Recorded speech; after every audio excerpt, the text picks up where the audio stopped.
এই হাড়িতে মাছ জিয়ে রাখছিলাম। মাছই আনা হয় অল্প অল্প, সেই রুই কাতলা গুঁড়া মাছ যাই আনি না কেন, আর জিয়ানো মাছই আনি না কেন। এখন তো বলি আবার, আমার ঠাকুমা তো আগে মাছ জিয়ে রাখতো এত বড় চারিতে। সে আমাদের বাড়িতে একটা চারি ছিল, ওখানে শুধু মাছই জিয়ে রাখতো। এখন আমি এটার মধ্যে জিয়ে রাখি। এখানে মাছই আছে 300 গ্রামের অল্প ওপরে। ওই মাপের সময় 300 গ্রামই ধরছে। তোর বাবা সকালবেলা এনে দিচ্ছে। এটা এখন আমি কেটে বেছে লাউ দিয়ে রান্না করবো আজকে। যে কোনো মাছই ছাই ছাড়া কাটতে পারি না, এগুলো তো আরো ছাই ছাড়া কাটা যাবে না।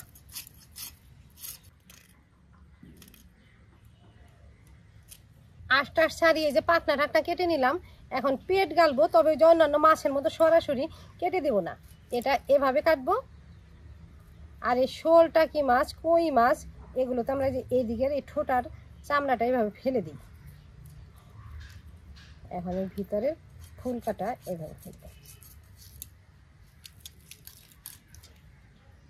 এদিক দিয়ে কিছু বের হলো, এদিক দিয়ে কিছু বের হলো।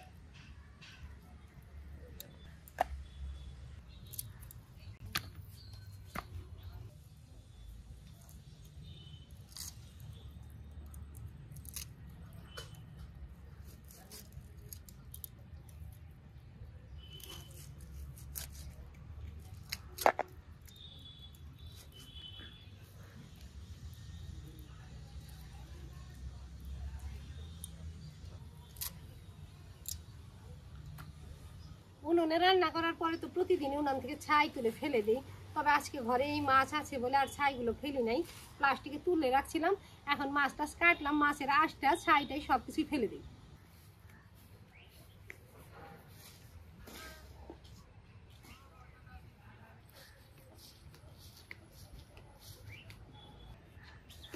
এই হাঁড়িতে মাছ যে আনো ছিল, এই হাঁড়ির মধ্যে একদম খল বলিয়ে মাছগুলো ধুয়ে নেব। দুই একবার এমনি এমনি ধুয়ে নিই, তারপর লবণ দিয়ে ধুবো। সবগুলো মাছই কেটে পরিষ্কার করে ধুয়ে নিলাম। এখন একটু ছোট ছোট করে কেটে নিয়ে তারপর নুন হলুদ দিয়ে মেখে রাখবো। 3 টুকরা করব। এই যে মাথা বরাবর করলাম, 2টা চাকা বের করলাম, 2টা থেকে 2টা চাকা। এটা ছোট 2 টুকরা করলাম, এটা একটু বড় আছে, মাথা একটা চাকা একটা। কাটার পরে একবার ধুয়ে জল থেকে তুলে নিলাম। হলুদ গুঁড়ো,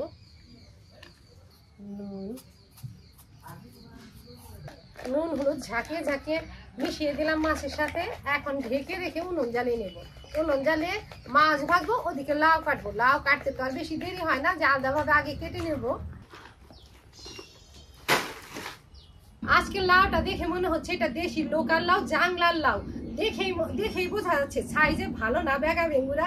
এর আগে যে লাউ নিয়ে আসছে একদম ভালো দেখতে, সাদা, ওটা যে চালানি একদম বিক্রি করার জন্যই আবাদ করা হয়। তবে এটা তা না, এটা জাংলারই, যেদিকে ফোলা এদিকে আবার হয় নাই। এখন কেটে রেটে নেই। উনুন জ্বলে গেছে, কড়াইটা উনানে বসালাম। এখন এদিক থেকে কাটি। ছিলে বালতিতে রাখলাম, এখান থেকে ধুয়ে কাটবো। কড়াই গরম হয়ে গেছে, এখন কড়াইতে সর্ষের তেল দিয়ে মাছগুলো ভাজবো। তেল দিলাম, জাল যেভাবে ধরছে একদম শুকনা লাকড়ি।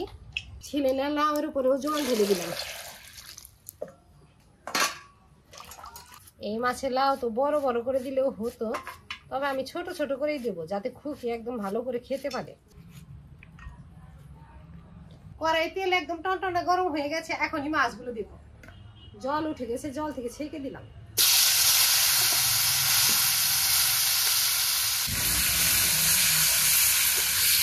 পুরো লাউটা ছোট ছোট করে কাটলেও গলা একটু বড় বড় করে কাটবো। আর আমার ঠাকুমা বলতো বাড়ির পুরুষেরা এই লাউয়ের গলা খায় না, তার জন্য একটু ডিফারেন্স করে দিতে হয়, যাতে এটা মহিলারা খায়। 4 ফালি করে দিলাম, যাতে তরকারি থেকে পাওয়া যায়। আর এগুলো আমি খাবো। মাছগুলো একদম কড়া করে না ভেজে হালকাই ভাজলাম। এখন মাছ এই তেল থেকে তুলে নিয়ে এই তেলে ফোড়ন দিয়ে দেবো।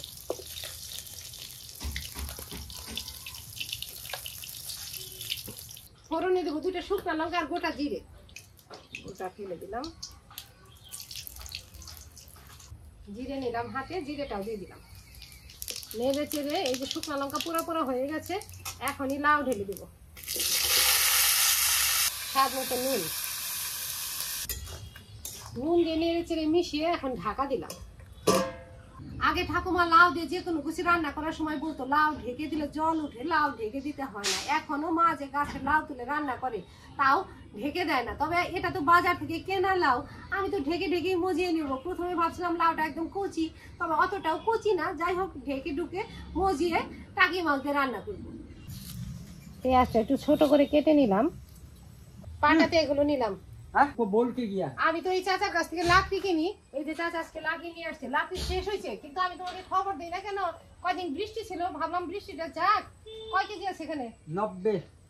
90 কেজি। ও আবার চালানো নিয়ে আসছো? হ্যাঁ, চালানটা আছে, আমি না কাটা করলে হবে না তো। হ্যাঁ, একটু আগে নিয়ে এসো, যেখানে ছিল।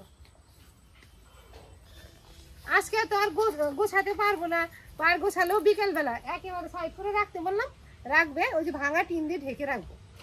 একদম অরিজিনাল, মানে চালান কাটা লাকড়ি। হ্যাঁ হ্যাঁ, চালান কাটা লাকড়ি না হলে তো নেওয়া যাবে না। ও হ্যাঁ, তো লাগাই দেখো চুলার মধ্যে, তারপরে দেখবা যে কি রকম জ্বলতেছে। এদিকে লাউ মজে গেছে, আমার তো মশলা বাটা হলো না। এখন হলুদ গুঁড়োটা দিয়ে দিই। হলুদ গুঁড়ো দিয়ে নেড়ে মিশিয়ে দিয়ে তাড়াতাড়ি ফটাফট বেটে দিই। আর পেঁয়াজ আর কাঁচা লঙ্কা বাটা, ওগুলো বাটতে বেশি দেরি হবে না।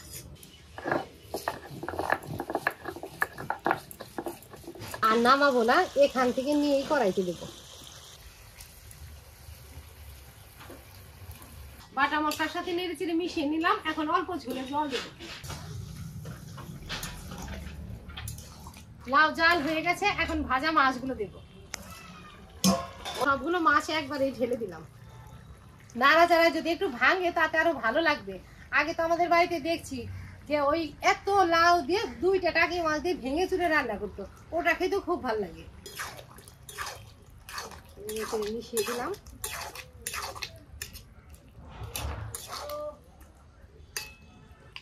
জিরে গুঁড়ো ছড়িয়ে দিব, আর দিব ধনে পাতা কুচি। জিরে গুঁড়ো দিলাম, জিরে গুঁড়ো দিয়ে নেড়ে মিশিয়ে দিলাম। এখন ধনে পাতাগুলো কুচি করে দিব, আর জাল দিব না, এইটুকু আছে, এই হয়ে যাবে। ধনে পাতা ধুয়ে নিয়েছি, কুচি করে নেব।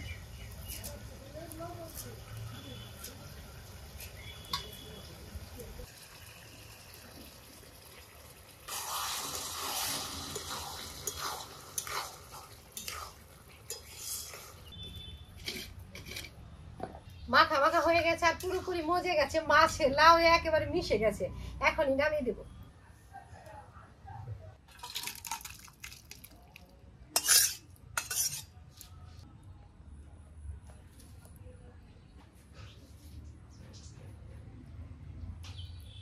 গরম গরম ভাত, লাউয়ের তরকারি।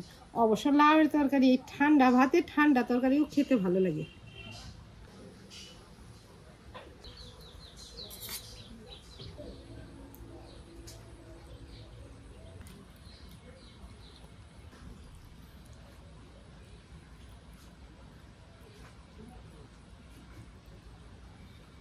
বেছে বেছে 2-4টে গলার পিস আমি নিয়েছি।